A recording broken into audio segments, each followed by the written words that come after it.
Dr. Radek Špíšek is a board-certified MD in both pediatrics and allergology and immunology, a professor of immunology at St. Charles University, where he earned his MDs and his PhD, the global CEO and former CSO at clinical stage immuno-oncology company SOTIO, and I'm honored to say he's my guest on today's episode of the Business of Biotech.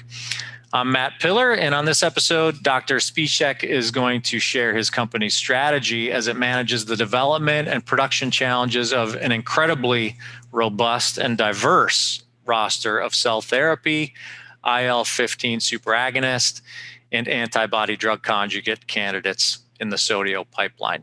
Dr. Špíšek, I'm sure I'm butchering your name, but thank you for joining me and welcome to the show. Thanks for having me, and you're actually doing great with the pronunciation of the last name. So thanks for that. I appreciate that. Don't give me too much credit. I'm sure to get it wrong here as we move through our discussion.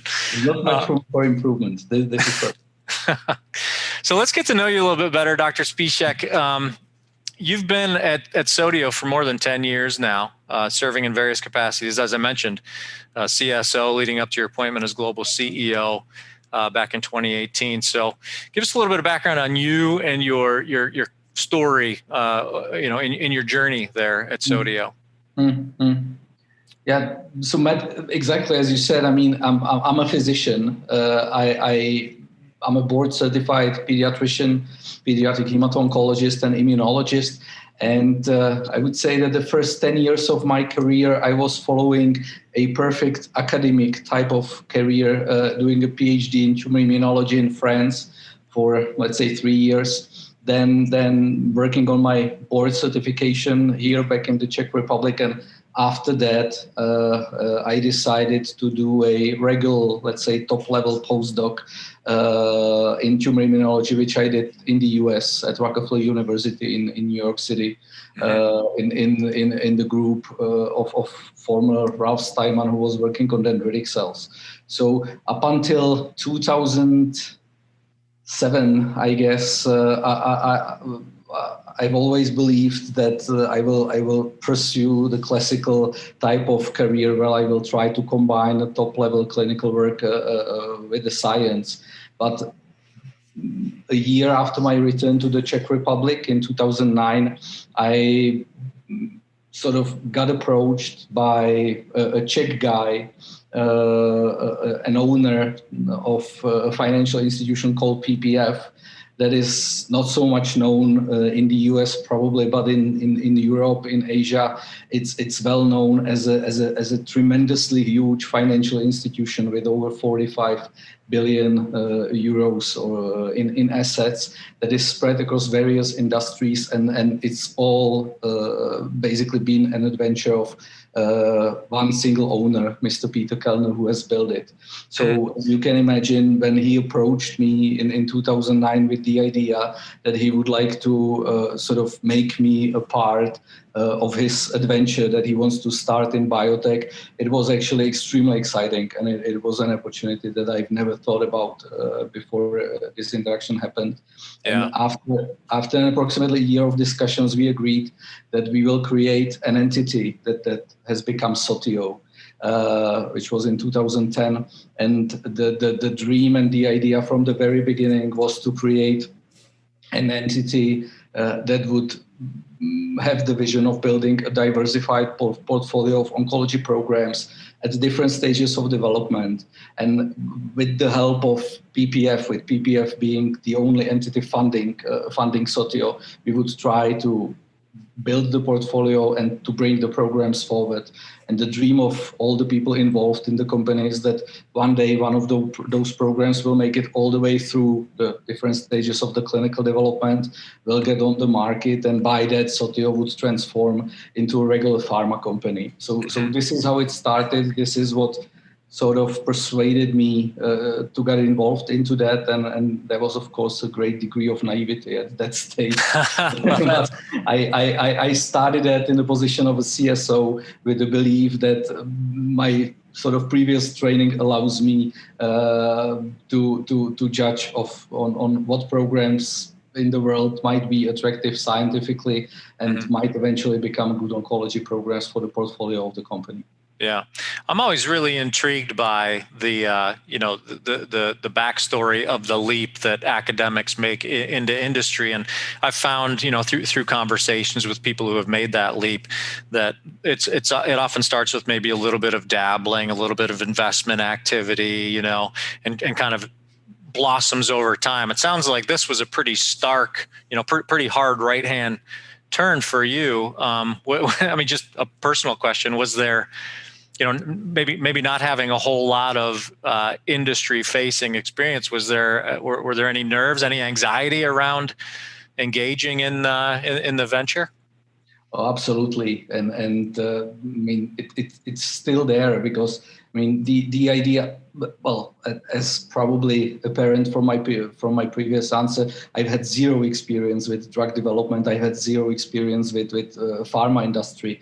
But I mean, after 3 years in the US, I had a very good idea about how risky it is to sort of discuss with somebody that we will try to identify the most attractive early stage oncology programs around the world and make drugs out of those experimental compounds. I very well knew, and I'm still, of course, aware about the fact that the chance that we are the ones who find those holy grails in the experimental world, the chance that those compounds will turn into the real drugs is below 10%. And the effort to bring those compounds through all the stages of the clinical development is extremely expensive. So from the very beginning, the fact that I'm concerned about the fact that PPF is going to put so much money into a program that is so risky and into the project that is so risky has always been a topic of our conversations. But well, as I said, it took a year, and I think that we all at the end had to become comfortable with the fact that this is a risky adventure, but in case it works, there's going to be a financial return on the investment for PPF. But of course, there will be a functional organization that will be built in the area of the world, in the region of the world, that for the moment is not known for being a biotech or pharma hub of the world. And I guess this is also part of the story that PPF wants to leave something tangible behind them, something that creates expertise and retains knowledge in Prague, Czech Republic.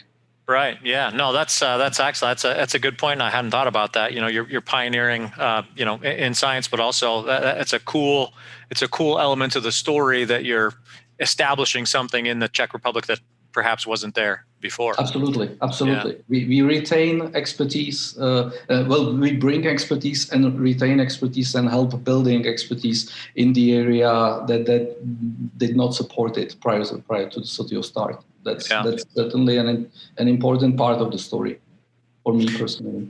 Yeah, and meanwhile, you've maintained your professorship at Charles University in Prague. Is that correct? You maintain that academic tie. Is that a function of maintaining that tie because it's a more comfortable place for Dr. Špíšek historically, or is there real value for you in maintaining a connection to academia? It's certainly a place where you can escape from all the business discussions and escalations that we have in SOTIO. But the real reason is that, again, one of maybe naive ideas at the time SOTIO was starting was that it was hard for me to let go the scientific group that I established in Prague, the group of people, stellar people working in the domain of tumor immunology. So from the beginning, there was an agreement that I will sort of take this group with me to SOTIO, and we will retain our affiliations to the university. And I'm very grateful to the PPF that for the last 10 years they have been supporting the let's say the pure experimental work of this group, and we continue studying the basic mechanisms of the interaction of the tumor cells with the human immune system. We continue publishing in scientific journals. The quality of the team has actually been increasing under this steady financial environment. So that's probably the primary reason why we kept the ties with the university. And as a physician, I like to spend usually on Friday 2 to 3 hours in the hospital just to go through, let's say, the most interesting, most difficult cases, patients that are in the hospital. And again, my own perception is that this allows me to keep in touch with the clinical activities, although that's certainly not enough to keep at the level where I was 10 years ago. But I pretend to the others that I'm still a physician. Yeah, no, that's an important connection to maintain, and I think it's unique and certainly admirable. And you mentioned, as I mentioned from the outset of the conversation, your pipeline is large and diverse. I mean, it's a deep pipeline, and there's quite a bit of I'd say uncommon diversity for a clinical stage biopharma. And I want to tie that to something that you talked about. Your kind of innate risk awareness, if you will, as the CEO of this company. I'm curious if there's a connection between that, that risk awareness and the breadth and depth of your pipeline. Is that a strategic, kind of Dr. Špíšek driven thing to spread risk, or is that just my imagination?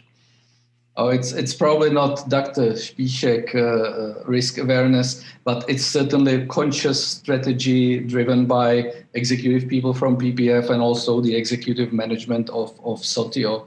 And as you say, the story of SOTIO in this sense is certainly unique. It's not a typical biotech company that would take a molecule and take a risk and try to translate it into the stage where it enters the clinics, and then the typical biotech would start looking for a partner or would sort of try to go public or would try to sell the program at the initial clinical stages to a pharma company.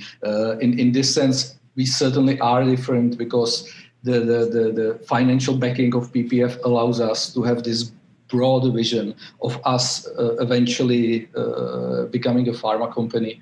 So in this sense, it's well thought through, and the idea from the very beginning has been to try to build a pipeline of, let's say, 10 programs, 10 oncology, all focusing on oncology, all focusing on technologies that explore the immune system mechanisms in order to target the tumor cells, but still diversified. So we are building a diversified pipeline of programs. The idea being that if one of the platforms, if some of the programs fail, which inevitably happens, there will be other programs that will progress nicely and will allow us to continue with the company activities.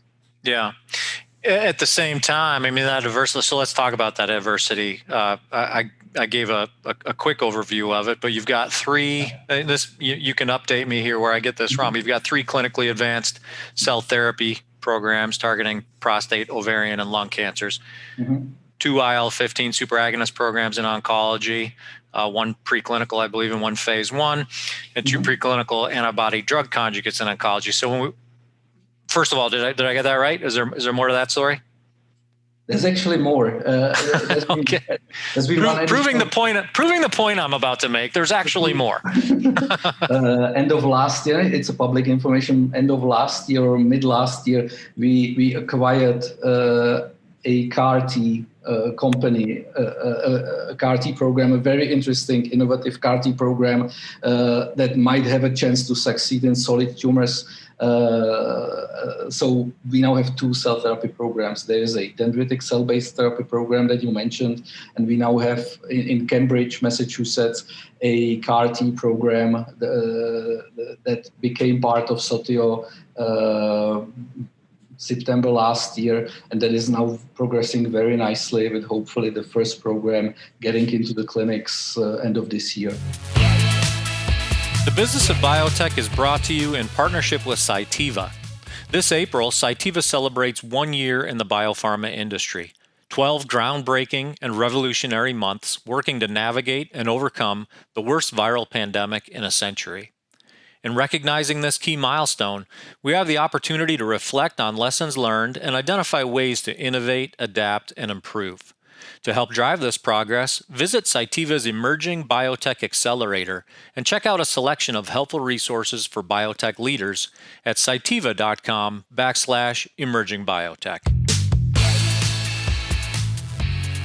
Yeah, so the question, that, as I said, kind of proves at least the premise of my question, and that's, certainly theoretically, you look at that breadth and you go, okay, it's sound strategy, but in practice, I can only imagine that this is a challenging thing to manage, to staff for, right? To be a leader in all those modalities at the clinical stage, and this is it's a big multi-pronged kind of open-ended question. But give us some insight, as a CEO of this company, how you bear that mantle of responsibility for leadership and acceleration of each of these diverse modalities. I get the common thread, you mentioned the common thread of oncology and immunotherapy, but again, diverse modalities. How do you go about managing your way through that diversity? Oh, that's spot on. We've been in this stage of having, let's say, 3 and more interesting, attractive programs for the last 4 years, and we are currently at the stage where the primary focus and the primary topic of our board meetings is how to make sure that the company is in such a shape, like, let's say, expertise-wise, that we are able to move all of them forward at the quality that we want, at the top quality, and at the pace that is required in order to be competitive. So that's certainly, I would love to say that my primary activity at this stage is to scientifically drive those programs, but it's not the case anymore. The biggest issue and the biggest concern that we have is to make sure that we have enough expertise in the company in order to be able to work on those, let's say, 4 different platforms at the quality that we would like to pursue. I guess, and it's a work in progress, of course. It's certainly fair to say that we've realized a long time ago already that there is no way for us to move this forward purely with the people that are available in terms of expertise in Central European region. Because there's no history of biotech, there's very little history of drug development. So we've been actually very lucky that the story of SOTIO and of PPF wanting to build something diversified and serious and long-term is appealing to experienced people in Western Europe, experienced drug developers, experienced business development people in Germany, in Switzerland, in France. And we've been sort of continuously assembling a management team of experts from various disciplines that like the story, that want to be part of that, and that help us to put together the organization that would be functional and that would help us to achieve the dream. So we have now, besides the headquarters in Prague, we now have an office in Basel. We have, as I said, an international management team of experienced people that are driving the various disciplines and various programs that are helping us to establish a decent program management system within the company so that everything is structured and easy to monitor. And I must say that the last 6 months, we actually made a conscious decision to try to increase our presence in the US as well, because especially for BD activities, for partnering efforts, but also for let's say, expanding our network of KOLs and of experienced drug developers, we actually see that the you need to be active in the US to be able to tap this expertise that even in Western Europe, drug development expertise is something that is very hard to get. So the last 6 months have also been very intense in terms of us trying to establish a more visible presence in the US, and this activity will certainly continue. The acquisition of the CAR-T platform is a first step, and we really plan to build around that a very decent drug development expertise. Yeah, the more I read and learn about the talent crunch that exists now and that is forecast, in the coming years in biopharma and cell and gene technologies in particular, the more aware I am that you almost have to be global. You almost have to expand your geographic footprint to find, cultivate, and retain talent. How is SOTIO going about that sort of at that development and process level? I mean, I understand you've assembled a pretty stacked team of management executives, but what does that effort look like at the production level? I'm not sure I got a question. Yeah, I guess I'm just, that was a poorly crafted question. I'm curious about your strategy at the process development and manufacturing employee level. What your strategy is to ensure that you've got good skilled talent, working at that level as well, because again, it ties back to this diverse portfolio. A lot of companies, they only have to worry about, CAR-T expertise, for instance, because our entire portfolio is built on CAR-T. You need to attract and retain talent at the process and manufacturing level across a much broader array of modalities.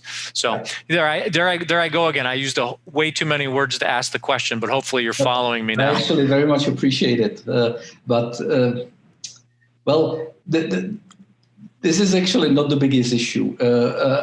I've spent my entire scientific career working in the cell therapy domain, and SOTIO initially, the initial platform, the initial program that SOTIO was built around was a cell therapy program based on so-called dendritic cell-based immunotherapy, which is a pretty logistically complicated approach on how to produce dendritic cells that upon injection to the patient's body then induce an immune response against the tumor.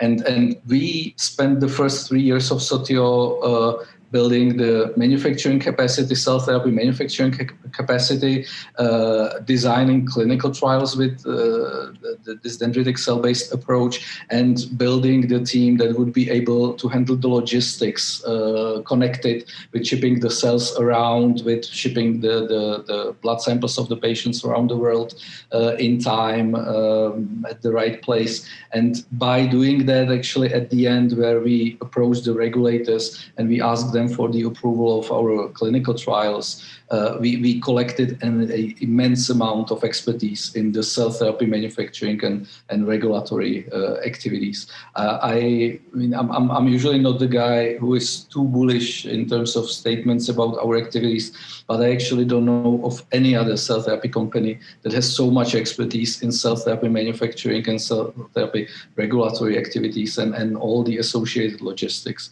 So there I feel very comfortable. We have now acquired the CAR-T platform, and one of the reasons is that we want to sort of build and explore the synergy with the existing manufacturing expertise that we have with the cell therapies. And for the moment, it's working beautifully. All the other programs that we have are biologicals. We have, as you said, IL-15 molecules, different variants of IL-15, which is a classical biological. And then we are actually building a pretty, I think, interesting pipeline of antibody-drug conjugates programs, which again has a large part of the biologicals manufacturing expertise or aspect in it, with a little bit of small molecule production. And for those activities, we have a very experienced team of people who are managing the external vendors, the external manufacturers. So and there's many of them in the world of biologicals. So the manufacturing and process development actually has not been of such a big issue. In the cell therapy domain, we feel strong. We have a very strong internal expertise. And with respect to the biologicals production, we have very good professionals who handle the external contract manufacturers who provide the manufacturing activities for us. Excellent. So just so I've got that straight, the cell therapy effort, that manufacturing takes place in-house. You maintain your own facility? Yeah. We have a large GMP facility, state-of-the-art facility in Prague. I would say one of the biggest facilities for cell therapy production in Europe. And this facility, I mean, we did. Probably, I'll say it. We actually did a large phase 3 clinical trial with the dendritic cell-based program in the prostate cancer. And this involved 1,200 patients treated across the world, Europe, US, and we managed that. We were able to manage that logistically, but also in terms of the manufacturing from the facility in Prague without any flaws, without any issues. Everything went smoothly. So that really sort of brings you a lot of expertise if you go through an exercise like this. Yeah. Do you anticipate that manufacturing facility would be able to support commercial activity? Probably not. If we get there, we do have plans for building a commercial facility, and of course that would depend on the number of patients. But I guess more. If we ever get to the market with either of the cell therapy platforms that we have, that would require a even larger cell therapy facility to be able to serve the market. Yeah. Okay. So I want to talk about that relationship with PPF that you've mentioned a couple of times here. So your SOTIO is wholly owned by PPF, which I understand just recently sold its stake in NBE Therapeutics to Boehringer Ingelheim for a handsome sum. How has that deal affected SOTIO? And will SOTIO continue to work with NBE on its preclinical ADC programs? Give us some insight into that. Yeah, so I'll go a little bit broader. As I said, the primary focus of SOTIO is to try to get internally programs for which we would have global rights and that we could develop. Of course, from time to time, we see assets, we see companies that are not so eager to immediately give global rights to their programs to SOTIO or to get acquired by SOTIO.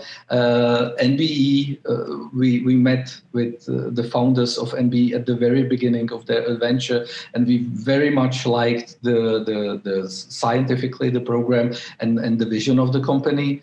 And at the end, we agreed on the setup that I think is a great one for both parties. We agreed that SOTIO would get global rights for 2 ADC molecules of SOTIO choice based on NBE platform. So we currently in SOTIO have 2 programs based on NBE technology. And at the same time, we became a large investor, let's say 25% investor in NBE over the time. So we have our own programs that we are working on, but at the same time we were involved as an investor in NBE. NBE entered phase 1 program, started their phase 1 clinical program with their lead program mid last year, and soon after they initiated the clinical program, there was actually an interest from big pharma companies in the company, and it ended up with the sale of NBE to Boehringer Ingelheim. And now I'm getting to the answer to your question. So for us, and us, I mean PPF and SOTIO, this represents a huge step forward, because I mean, after 10 years, this is a first example that the strategy that we have is successful, that we were able to identify an asset that became very attractive even for big pharma companies within 4 years' time. We were, of course, able to collect some money from the deal that will eventually help SOTIO to develop further. But I think more importantly, the deal puts value indirectly on the programs that we have internally at SOTIO.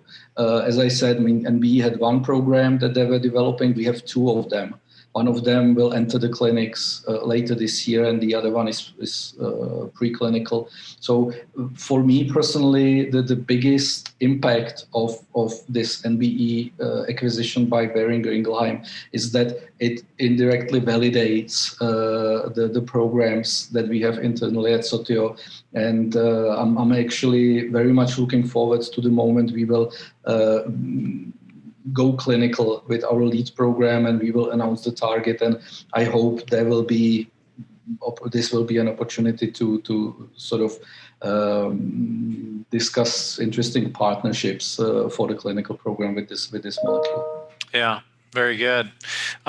So we're running a bit short on time here. Time flies when you're having fun and covering good ground. But before we run too short on time, I want to give you an opportunity to share with us some highlights or key points from your clinical programs. And rather than put you on the spot and ask you to comment on progress on each one, because we certainly don't have time for that, I'll let you share with us, maybe pick a couple of your clinical programs that are making significant steps or strides right now, and share with us an update on those programs and what the next steps look like.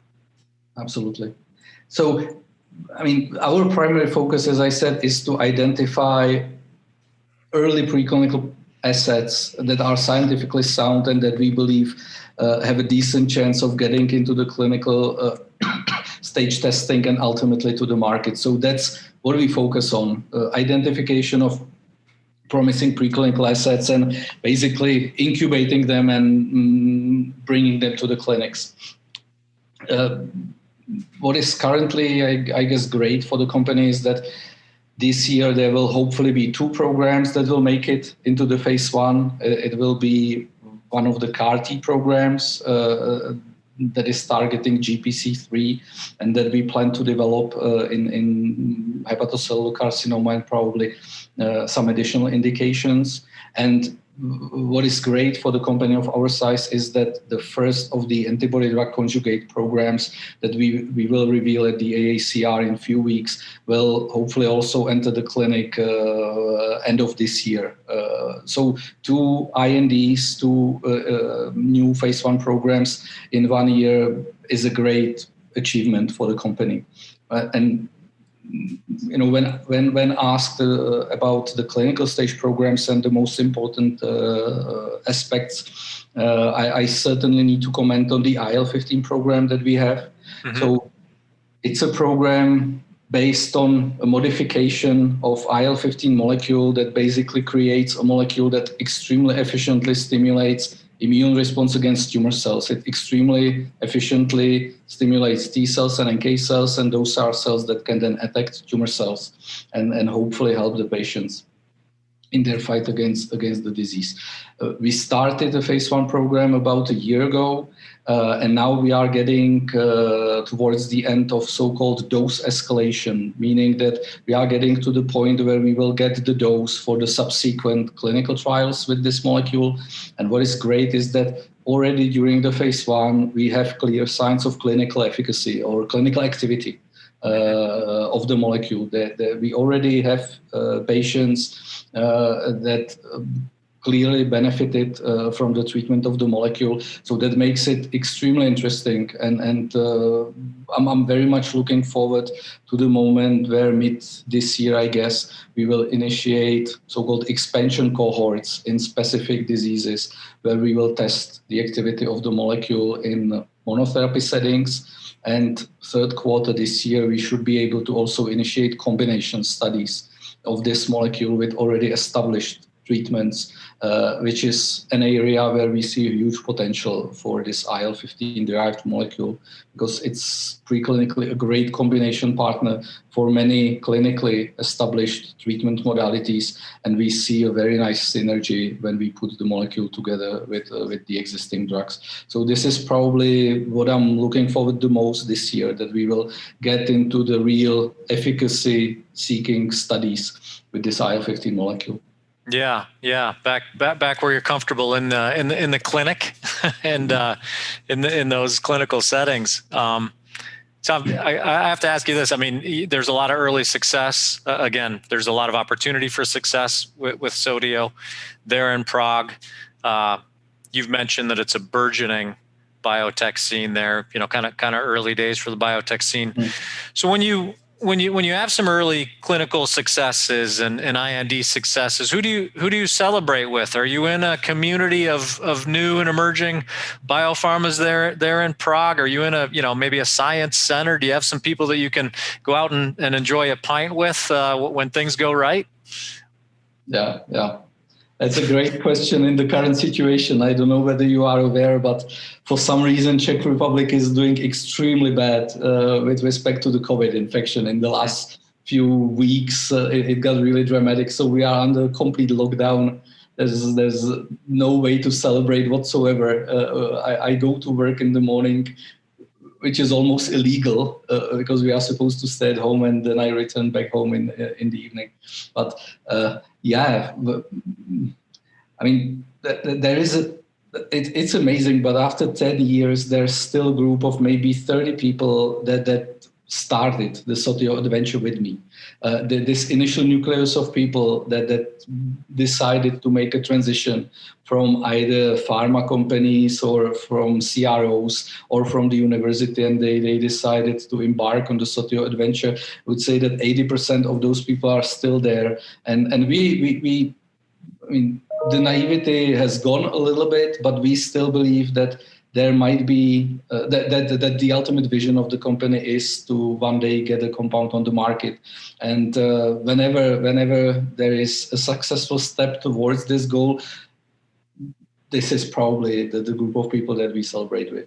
Yeah. Well, I hope that nucleus expands. I hope the burgeoning biopharma and biotech scene in Prague continues to grow, and as things get better there from a pandemic standpoint, hopefully that opportunity will present itself. But I'm sure it will. Yeah. But as I said, I think we reached the point, and it's been obvious to us from the beginning, but we reached the point where we sort of clearly see that we need to be present in the US in order to sort of be able to interact with the right community, with the KOLs, with the potential partners for the further drug development. So that's certainly a step that is ahead of us and that we've been clearly exploring. Excellent. Well, we're like I said, Dr. Špíšek, we're about out of time here. So I want to thank you for joining us. It's been a very enlightening conversation. I appreciate the updates and the insight into into your growth and the management of that growth. I think it's very valuable information, and I'm honored to have the conversation with you. Thank you very much for the invitation. It's a great honor for me. Thanks a lot. Thank you. So that's Dr. Radek Špíšek. I'm Matt Pillar, and this is the Business of Biotech.